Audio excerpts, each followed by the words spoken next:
The medicinal healing properties of plants have been around for a long time. And I know this because as we travel around, especially in Indonesia, I hear about the jamu. And in Singapore, unfortunately, the jamu has a very sexual background, some sexual connotation to it. I don't understand why. But in Indonesia, it's used as a healing balm, or maybe a healing concoction. Yeah, a tonic. Yeah, that's what you're right. Can you walk us through what is jamu? Maybe it's more for educational purposes. And what there must be a reason, because it's a very old practice, the jamu. Oh, absolutely. So, what is that healing property that that the Indonesians appreciate? Well, Suzanne, I think every woman who lives in this part of the world, Southeast Asia, I mean, we're very lucky because we are privy and open to all these kinds of healings, not just Ayurveda, TCM. Jamu is just like them, except geographically. And it's, if you understand ethnobotany, each different culture is using the healing tools they have in their own environment. So this is the geography of plants. So in China, you have specific plants. In India, you have specific plants. In fact, a lot of them are just like the plants we have in Asia, tropical. And here in our backyard, we have jamu, which has been around for a long, long, long time. And yes, I must admit, just like you, growing up, all the things I heard about jamu as a teenager was like wink, wink, It's for sexual prowess. Yes. And it's powerful, and for men and for women. And I thought, my gosh. Be careful, don't take it. In Singapore, that's what I hear. But as I travel a lot in Indonesia, I see it's used in everyday life. Of course. I mean, that's the whole situation with people with very little information. They only take what they hear and what they read in media, and it's entertaining. But when I discovered how effective and powerful herbs were, plants were, through the vegetables I was growing and studying, and I decided to explore jamu, which is in our backyard, and I never went there. So, and I also remembered my mother, who was a Eurasian woman. As I was growing up, when I was 5, she used to take a lot of jamu, and her jamu, which I take today, is something called obat perio. Obat perio, obat means medicine in the Malay language, and perio is a bowl or a saucepan. And this obat perio, when I saw her drinking or preparing over the fire in our kitchen in Teluk Kurau, I was about 5. I bent down to look at it, and I really went back again. My head just flipped back, and I said, white. Mom, I hope you're not going to serve that to us, because it was a black stew. It was black and it looked terrible. And in it was swimming all these twigs and leaves, like somebody had swept up our backyard, And she said, oh, come on, little girl, that's my strong medicine. I remembered this so vividly. My strong medicine was her jamu. So it wasn't a powdered package that she was drinking, and she certainly wasn't drinking it to get pregnant again. She was drinking it to put herself together. My mother had 5 kids. I was the eldest of the kids, so she needed the jamu. Her friends, who were Malay girls, decided to take care of her. So when I was not feeling too good, and I thought, yeah, I should go and explore jamu. I was in my late 40s, and Pandora's box opened, and I thought, this is wonderful. So I went to Yogyakarta in Indonesia, not to study jamu. I went to all the jamu shops in Singapore, and there was one in Arab Street, and of course down Geylang Serai there were a few jamu shops. Today there's only one. There's only one big store. All the small jamu shops are gone, even the one on Arab Street, unfortunately. Oh dear. But And all that collection of jamu in little packages are now reduced to just a few because there's a very strict control on what can be imported into Singapore. Oh, And I can fully understand because there are thousands and thousands and thousands of little packages of unknown powders for every problem under the sun, including for men. In you know? Indonesia, yes. In like, Indonesia, yeah. I mean, you don't want them to be here in Singapore.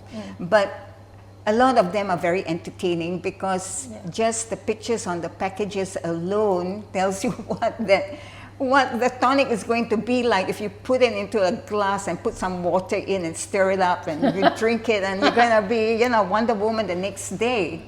So enough of that. So deep in my heart, I'm a herbalist. So I really gravitated towards the obat periuk that my mother used to have. Why? You open up a package of obat periuk and there are many different brands coming from a few of the Indonesian islands, and this one that I take comes from the island of Madura, which I buy from the jamu shop here in Singapore. Madura is somewhere in Surabaya, correct? Yes, Madura Little is an island. island that's off Java itself, and it's a huge island, and they make the best jamu in the whole world according to Indonesia. So Okay. this jamu, when I open the package up, consists of dried plant parts. So there are leaves, there are twigs, there are ginger bits. There's one ginger. So, and there are nuts and seeds and dried flowers. Oh. So you would have about maybe 20 different plant parts in there. You take this whole lot, you put it into a pot with water and you brew it for about 40 minutes. Sieve it, and that's the jamu that one drinks, that I drink. Honestly, when I hear jamu in Indonesia, it's all plant-based, plant parts. It is. Not powder. No. It's really plant-based where you go deep into the villages. I don't think they have the capacity to like grind things up to a powder or a factory, right? So I know they come in little packages with plant parts. And this is what you can still find when you go to the shops Yes, in Singapore. of course. I went to Semarang. Semarang is just off Yogyakarta, and that Semarang is really the center for jamu factories. And I met some very interesting people actually who are in the jamu trade, you know, with companies that were running for about 100 years, and it goes way back. I mean, it was an eye-opener for me. So my understanding of jamu, and I mean, I would like to say this to everybody, it's really made of different plant parts. They dried and they get it from the jungles in Indonesia. In fact, there used to be thousands of them, but now the Indonesian government, maybe 30 years ago, reduced them to maybe 3,000 for production. I see. And also because a lot of these forests and jungles are now been reduced, as you well know. So these plant parts, and depending on the recipes that everybody has, they will take them and grind them into powder and include gingers. So, you know, the gingers are the base of jamu. Why? Yeah. Yes, because ginger holds the whole recipe together. And the gingers, there are about, as a horticulturist, gingers, varieties of gingers as a species, there are about 3,000 in the whole world, and they're all healers. To me, a ginger is mankind's medicine. If you have nothing else, just a bit of ginger, the ginger that we use for food, for cooking, in your fridge, that will help you with everything, like for instance, food poisoning, etc., acid reflux, even a heart attack. Because there is, in the 12th century, 11th century, in Germany, in Europe, a nun, or she was an abbess, called Hildegard of Bingen, she lived during that century, and she was a healer, although a spiritualist as well. She's now Saint Hildegard, actually. She used galangal, or blue ginger, for heart pain. And so there are books, I have a couple of her books, and it's so beautiful to look at all her healing. She puts ginger high up there, especially galangal. So can you imagine that for thousands of years, people have already been using gingers. So go back to the jamu. Every jamu tonic mixture has ginger in them, many different types of gingers. In fact, I run a class at Wings, which is called Gingers and Spice, Nurture and Heal. I know it's very cute, but I present to the women 8 types of gingers. You don't use all of them because they're too exotic. They are like 3 different types of turmeric-like gingers. They're not turmeric, but they're bigger and they have very deep yellow-orange flesh, which shows the presence of the chemical which gives turmeric its celebrity status to better health, bring down the sugar level in your blood, and some say even to cure cancer. Turmeric. Yes, turmeric. Turmeric has had such a big status over the last 20 years because, you know, it's commercial and it's easy to grow. It's a smaller tuber and it grows very fast. But the bigger gingers that I buy from Geylang Serai market, which is a huge ginger that has orange flesh, and it's so big, the tuber is so big, so it's probably going to take a few years for it to become that big. It starts with a, you know, finger, small little tuber, and then it grows into something that's almost as large as this microphone, or maybe even bigger. So who in their commercial mind wants to market a ginger that will take 3, 4, 5 years to harvest when you can plant turmeric, which can bear fruit in 6 months? Okay, well, the turmeric is something that people like to talk about and champion its value. Let's not forsake the ginger. No, the ginger is important. The old ginger and the galanga and turmeric, they're all great stuff. So if you have that in your larder, in your fridge, keep it for emergencies.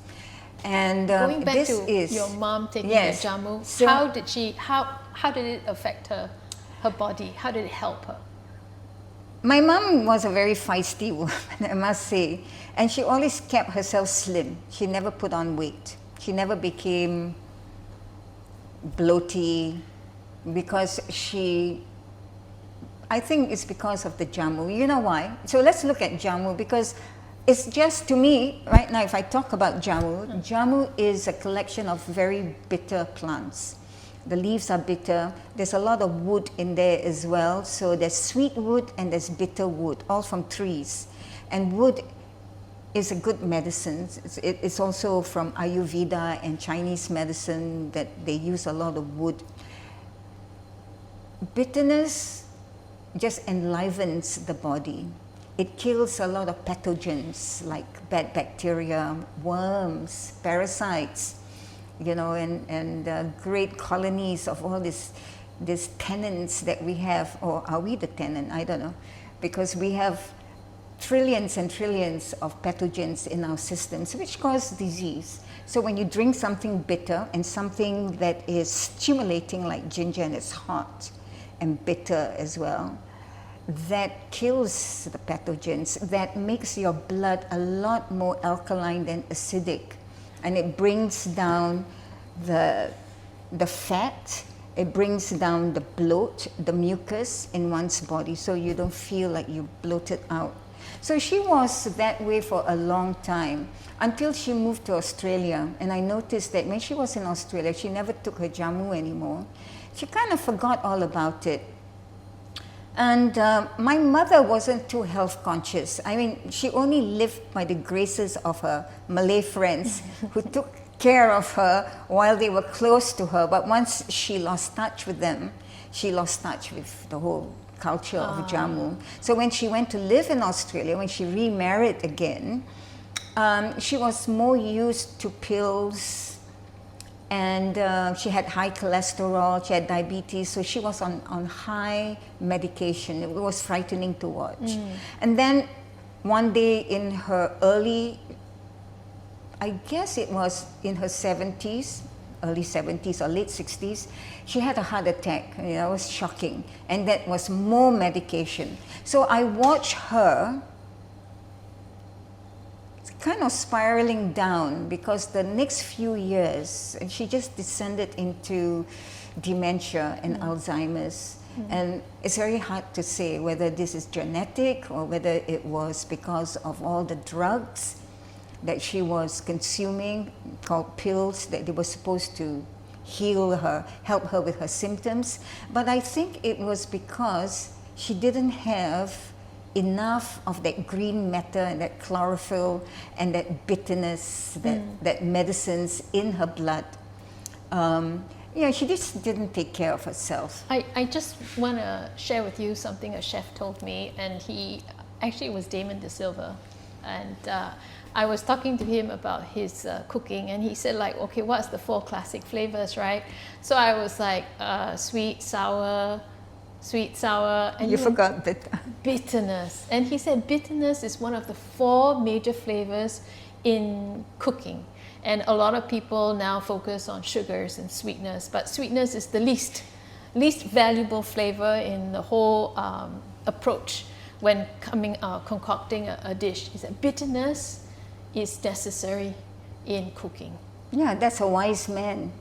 He's almost a medicine man to speak like that and use food as medicines. And bitterness is very important for the body. In fact, right, if you ever want to taste the obat period that I drink, it's very bitter, but it's also got a very molasses taste. Immediately my body likes it. I feel very invigorated. I feel very revived.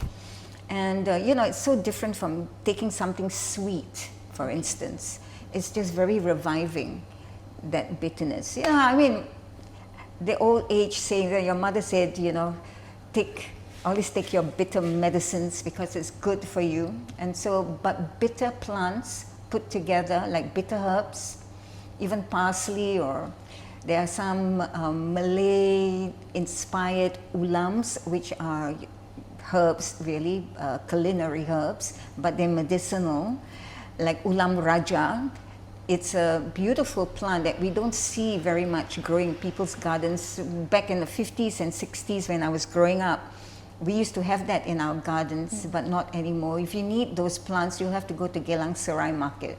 Yeah, I keep saying Geylang Serai Market because you won't get these at other current supermarkets. You have to go to a wet market. And Geylang Serai, maybe Tekka Market, but more Geylang Serai, you've got all these old-fashioned herbs. People use them, people still use them. And I can buy 10 different types of gingers there. From the smallest white gingers to the largest orange, nasty-looking gingers, to black gingers. Have you ever heard of a black ginger? No. To gingers that when you bite on them, and that's part of the cuisine, it tastes like mango. In fact, they call it jahe manga. Jahe is the Malay term for ginger. Jahe manga. Manga is mango. Oh. And it's an eye-opener. So I'd like to think that there are a few hundreds of women who pass through Wings that know of 8 different gingers in their lives. I mean, yeah, it's an eye-opener. So it's not meant, I said, look, you're not going to use 3. You're going to use turmeric, old ginger, or maybe young ginger, and galangal. The rest is for you to have some kind of perspective, because the worst thing that a woman can develop as she grows is to have this very tunnel vision of what they know, to be led by supermarkets to understand the variety of plants that they eat. It's amazing. But I mean, okay, if you ask me, where else can they get that information? Say if they didn't attend your class, it would be very difficult for them to get that information. And now you get swept away by all these marketing campaigns. They're very expensive, big budgeted marketing campaigns. So for someone who is like, as they age, I mean, how will they have access to this information unless they speak to a proper nutritionist, or like I say, have access to your Well, class? a proper nutritionist is not going to deal with the more cultural aspects of food, the heritage aspect of foods. They won't deal with that. They will deal with what's available.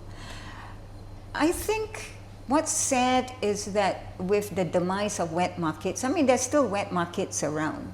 So women, like my mother and her neighbors, they used to talk about the vegetables they bought or exchange vegetables. And they buy these from the wet markets, whether it's in Katong or Geylang or Tekka Market in Serangoon Road. But women today don't have that opportunity. And because they are not stimulated to, to be curious about what they eat and what they can use as food, I mean, do they get excited with their food? Because they're not cooking anymore. Their helpers are cooking. So they're eating recipes. I mean, I know this. I go to a class and the first thing I say to people are, look, listen, I'm not going to give you a recipe. I'm just going to give you produce, and we're going to talk about this produce, and then you're going to put it together and see what can come out of it.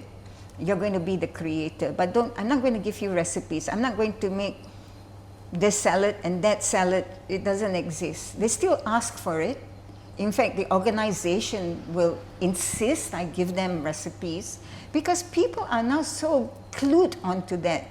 They don't have this curiosity or excitement anymore to look at some herbs and go like, oh my goodness, I can make something with this, you know, and you get that excitement going into your minds and you go into your kitchen and you spend 1 hour.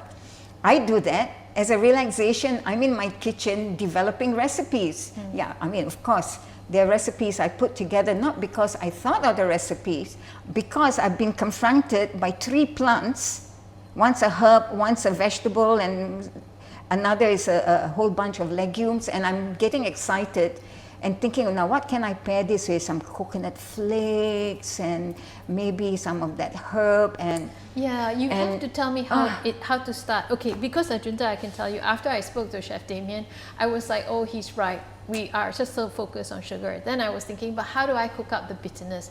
And he told me, actually, the reference point is like Thai cuisine. Sometimes you get the flavors coming out, right? Not everything is sweet. Not everything is sour. Sometimes it's also bitter. And he said, like, but in heritage food, Peranakan food, Eurasian food, you're supposed to get all those 4 flavors, right? This, like what you say, is heritage cuisine, so we use heritage spices. But you have that knowledge. You've been a horticulturist since the 1980s. That's like close to 50 years. But for us starting out, I am interested. But where do you start, right? Exactly. That's why I developed the salad making class. Look, listen, you got to learn to walk before you run. And don't think of, don't try to be more knowledgeable because it ends nowhere. So make a salad, because with a salad, you have to go out and get the produce. And when you get the produce, I'm not talking about lettuce, tomato, cucumber kind of salads. Yes, we include that too because they're all great, but the different levels of that salad. And I like to gear towards more Asian salads. So, I love Malay salads, the karabus and the ulams, like nasi ulams, but there's so many different karabus using not only the herbs. We can use 2 herbs. So let's say like we'll use laksa leaves, and if you can't find any other herb in the supermarket, and you don't want to go and buy the Angmo herbs. Yes. You try to keep away from it. Possibly now I see some nice basil, you can include some basil, but you can also use curry leaves, you can use lemongrass. And the lemongrass, not just cooking, I teach the women how to eat it raw, and everybody goes like, you must be kidding. No, so we slit the lemongrass. I teach them to do that, and we go into the inner core of the lemongrass stalk. It's a bit soft, and then it's sliced very thinly, so you got to have a sharp knife for that. And then it's like powder, and it's sprinkled onto your salad. So you eat it, you will bite on it, and it has that high flavor. Okay. So there is, of course, for high flavoring, there's a lot of other herbs as well. Can we put ginger in salads? Yes, I use a lot of gingers in salads too, if you want. So now we're looking at the other gingers that, of all that 8 gingers that I teach. So there's a very beautiful ginger called Resurrection Lily. It's called kencur in Singapore, kencur, Malaysia's a kencur. It's a very small ginger, very cute.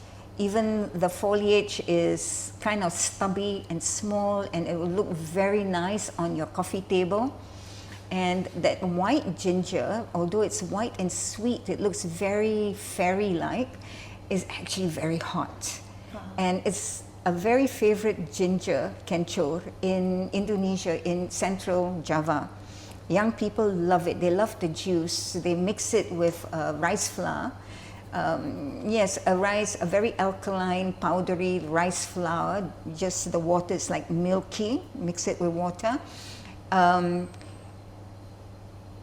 sugar, and what else? And the ginger, and the juice from the ginger. Palm sugar, rice water, the milky. So that when they make the rice, they take the beras or the rice grains. It's soaked overnight.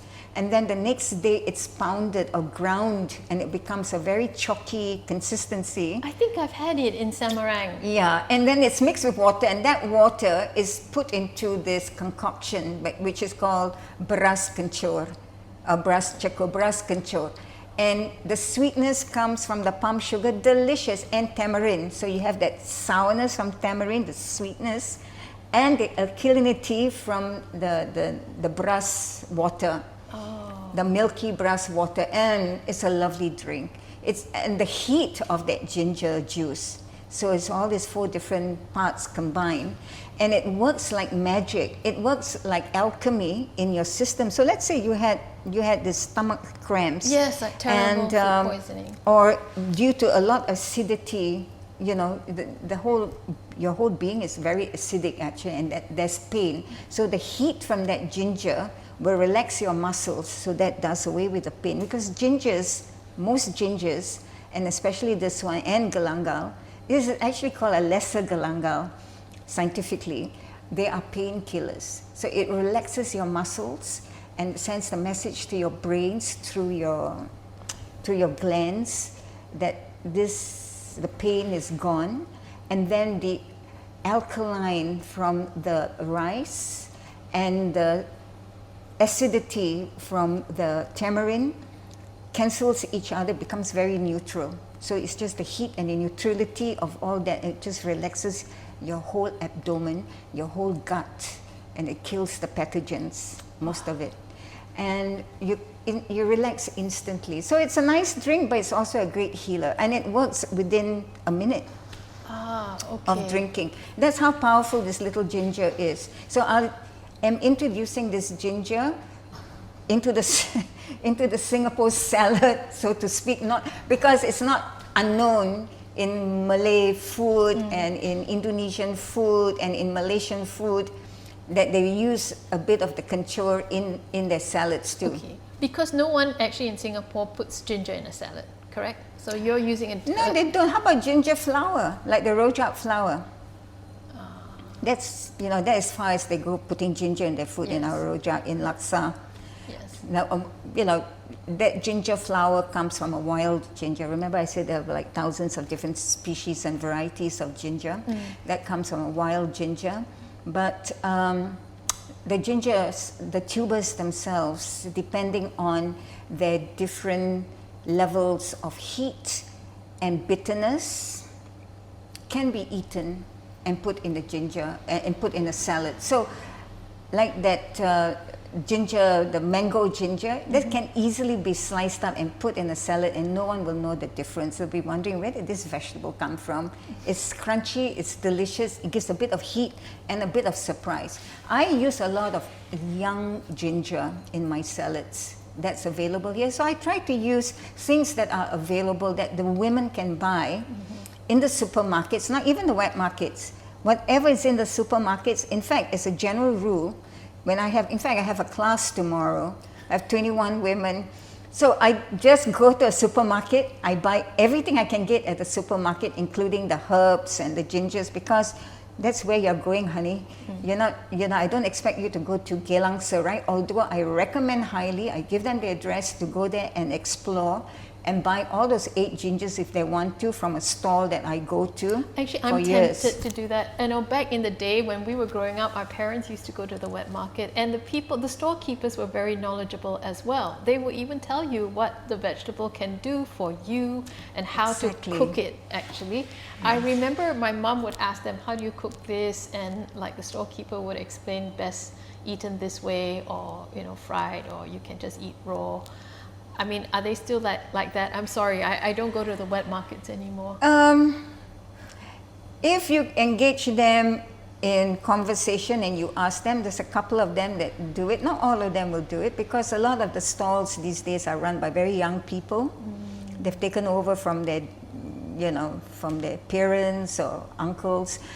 But yeah, it doesn't have that same camaraderie that my mother would have experienced. I see. But I you see. think, you can still ask. So if I go to a jamu, I call these 2 stalls that I go to my jamu stalls, because she has all the raw gingers that come from Indonesia, and she also has the dried jamu, and also different flowers which are used in all these rituals for cleaning, for bringing to the graveyards, for the Muslim graveyards. The Malay people would love to, they use that with scented water. So they specialize in all this. I can sit down and ask her, what can this be used for? And she would tell you. In fact, there's always too many people at her store, because everybody wants to know what to do with whatever they buy. So she's always being engaged.